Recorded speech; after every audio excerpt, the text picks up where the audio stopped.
Is it possible to scale your roofing company significantly without losing your core identity?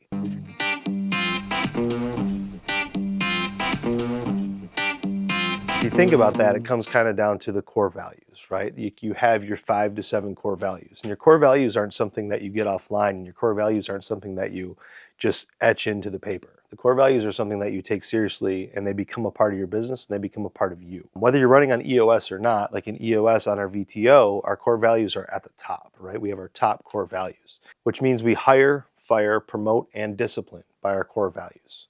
So one of our core values is self-driven. To you, it can mean something different too, and defining the core values is the next level of that.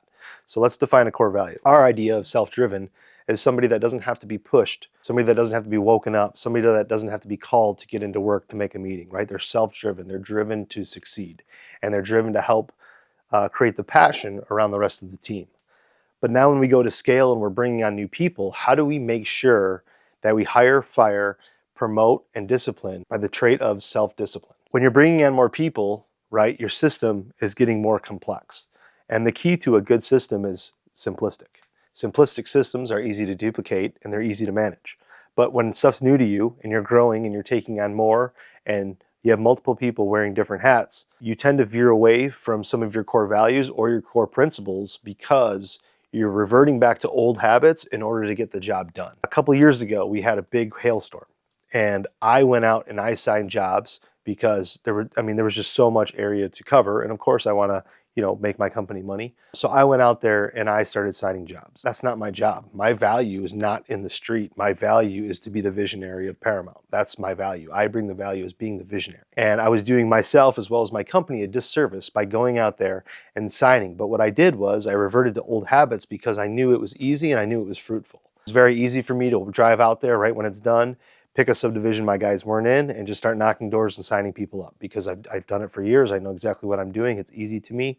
But a couple months down the road, when I'm back in the visionary seat and finally the claims are getting worked and I need to create work orders, I need to create invoice sheets and all my internal documents that makes my company run, like that's not what I do. So I'm so busy being the visionary again that like some of these stuff is kind of falling through the cracks because I'm not paying attention to it because I'm too busy doing my job.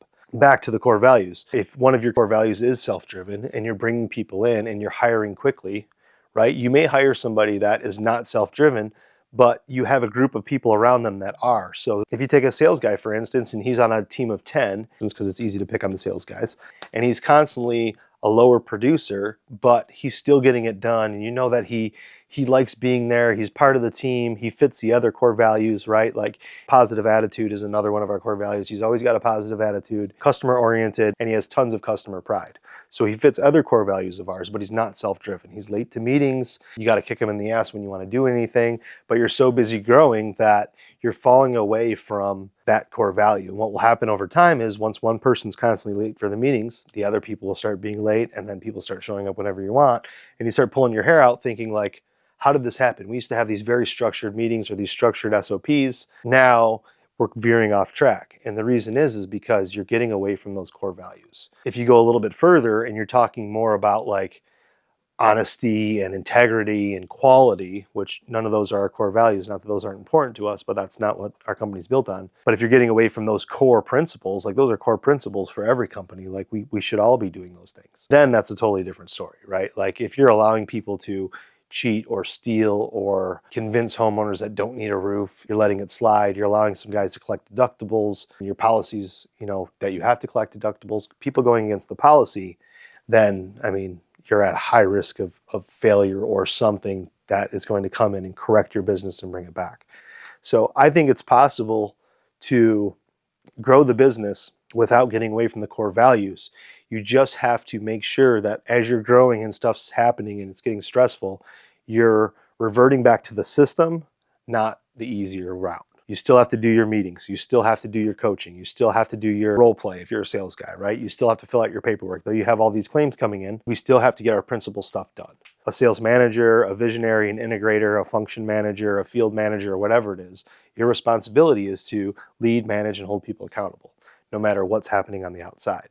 So if you get to the point where you can't bring on more work, or you have to cap the sales guys with, hey, the most you can have in the pipeline is 40 jobs, to ensure that you're staying to your core values so that your reviews, your reputation, everything stays intact, then that's what you have to do. And that's what your job as a leader is.